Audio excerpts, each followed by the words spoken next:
아 진짜 이제는 동양 사람이 승부수를 띄울 수가 있겠구나라는 생각이 들더라고요. 그래서 여러분 저 드디어 갑니다 라고 해놨는데, 그러니까 가장 중요한 건 어떻게 보면 이거예요. 다른 저기 동남아시아에서 그러니까 아무도 모르는 사람이 와서 한국에서 가수로 성공을 하겠다. 그러니까 사실은 그러면 과연 잘 될까? 아니면 혹은 아예 신경을 안 쓴다라는 거죠. 동남아시아 사람들을 무시한다거나 이런 게 아니라 아예 모르는, 그러니까 철저히 모르는 사람들. 그러니까 과연 저 사람이 누구지라고 할 정도. 그러니까 그게 일본 사람이 됐던 중국 사람이 됐던 아니면 뭐 미국 사람이 됐던 유럽 사람이 됐던 상관은 없고 그냥 모르는 사람이 왔을 때 피부색이 좀 다른, 그리고 그것이 한 번도 하지 않았던, 그러니까 백인이 우리나라에서 와서 처음 데뷔 앨범 낸 사람은 없잖아요. 무슨 민요나 창을 부른다면서. 백인이 80 몇 년도에 우리나라에 와서 노래 한 곡 발표한 사람이 있었어요. 아 진짜요? 네. 서울시리 나잇이라고 우리나라에서 텔레비전 딱 한 번 나오고 고국으로 돌아갔는데 서울이 발음이 안 돼서 술시리 나잇 이렇게 발음한 사람이 있었어.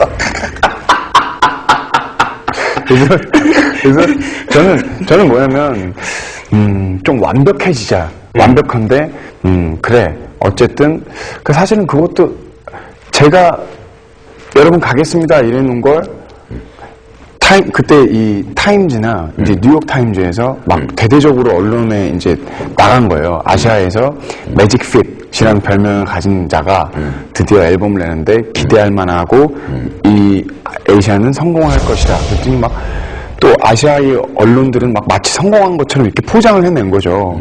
언론사들에서.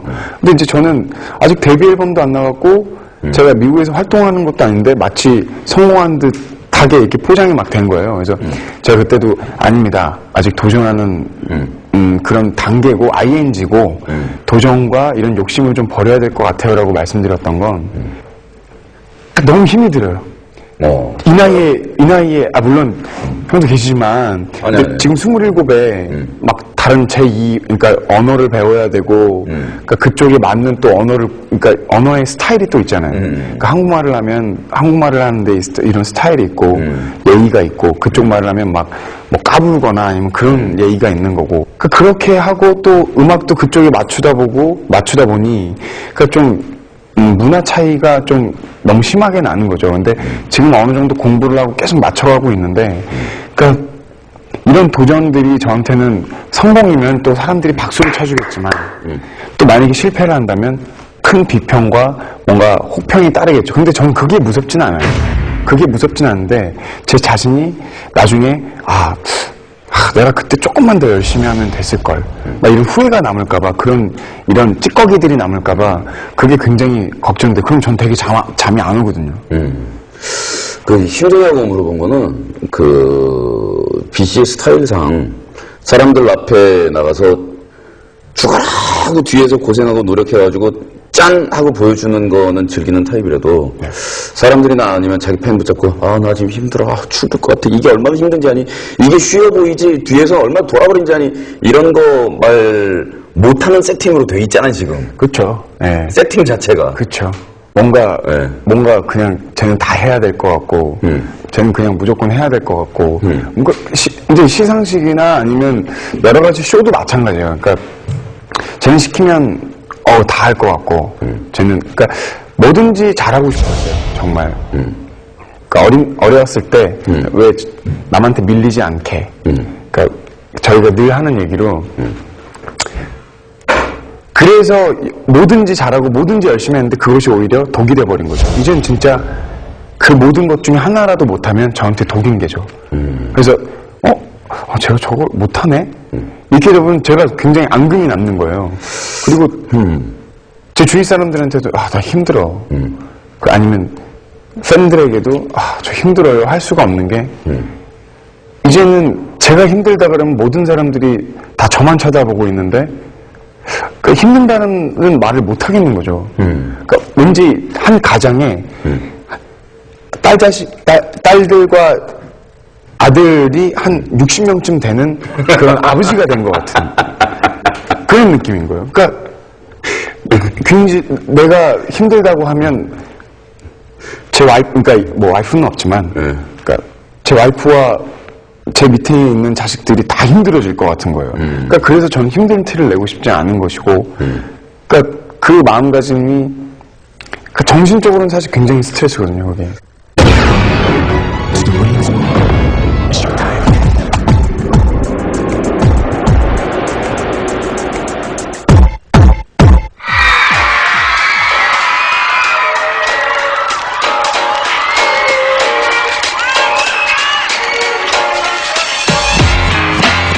저 사람 뭐야 도대체? 네, 저 사람은 이제 제가 저 6년 전이고요.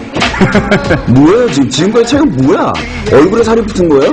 아니, 일단 좀 저 때는 윤곽이 좀 없었고요. 아, 무슨 소리야? 저 때는 보톡스 맞은 것 같은데. 네, 근데 그때 저 때는 좀 어린 티가 좀 많이 나죠. 많이 난다. 네, 근데 지금은 조금 아직도 어리지만은 좀 지금 윤곽이 좀 얼굴에 선이 좀 있는데요. 저 때가 체중이 더 나갔어요? 저 때랑 지금이랑 비슷해요. 저 때랑 지금은 비슷한데도. 예. 근데 이제 중간에 저게 1집 되고 2집, 3집, 4집 하면서 이제 배가 불렀죠. 네, 그래서 이제 조금 살이 쪘죠. 그래서 이제 1집 때는 워낙 그 헝그리 정신이었으니까요. 그래서 뭐 정말 하루에 춤을 한 10시간 뭐 9시간씩 연습했었고요. 근데 저 뒤로는 이제 사실은 이것저것 많이 하느라고 이제 춤추는 것도 하루에 3시간 그리고 뭐 노래 연습도 하루에 3시간 그래서 정말 거짓 없이 꾸준히 그렇게 춤 연습이랑 노래 연습을 했던 것 같아요. 네, 노래 못한다는 소리가 너무 듣기 싫었고 그리고 너무 댄스 가수다 뭐 춤만 춘다 이런 소리가 너무 듣기 싫어서 저 때부터는 이제 핸드마이크로 계속 라이브를 이제 계속 했죠. 네. 사실 원래 저 때만 해도 이제 립싱크가 굉장히 유행이었고. 그렇죠. 그리고 네. 저렇게 댄서블한 스타일들은 립싱크를 하는 건 양해사항이었는데, 비씨는 열심히 노래 불렀잖아요. 네. 그래서 전 저 때부터는 그 말이, 그러니까 좀 그렇더라고요. 그러니까 춤 잘 추니까 노래 못한다는 소리가 나오고, 또 어느 때 이제 라이브를 시작하니까 또 고음 처리가 안 된다는 소리가 나오고, 또 고음 처리가 조금 되니까 이제 기교가 없다는 소리가 나오고, 저한테는 늘 그런 것들이 다 사실은 좀 앙금이었어요. 그래서 제가 조금 생각하는 건 뭐냐면, 음악 평론가, 과연 문화평론가 이런 평론가분들이 얘기해 주시는 게 있잖아요. 그러니까 그런 분들이 얘기해 주시는 걸 좀 들으면서 이제 비평도 좀 제 안으로 숙지를 해서 좀 더 나아지는 모습을 좀 많이 보여드리려고 했었죠.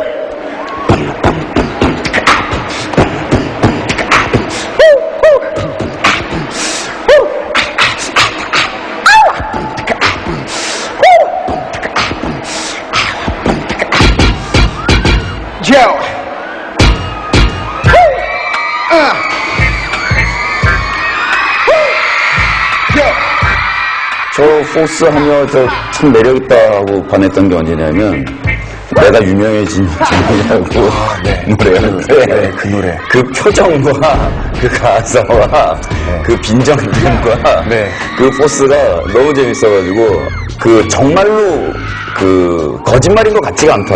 그러니까 저 작사를 본인이 한 건지 아니면 박진영 씨가 한 건지는 모르겠지만, 뭐가 지금까지 오랜 소년 시절부터의 긴 연예 생활 동안 뭐가 제일 서러웠어요? 그냥 가진 자들이 싫었어요, 사실. 가진 자란 성공한 놈들? 네. 그러니까 성공한다는 게, 성공한 사람들이 싫다, 아니면 가진 자들이 싫다가 아니라, 그런 척하는 사람들. 그러니까 자기가 이루는 것이 아닌데,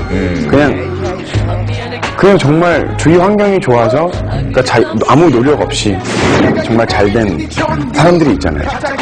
그냥 운 좋아서 떠가고 운 좋아서 가는. 분명히 노력은 했다라고 생각은 해요. 분명히 그 사람만의 노력은 했다라고 생각하는데, 그러니까 주위에도 돌아보면 분명히 손을 잡아줄 사람도 있는 것이고,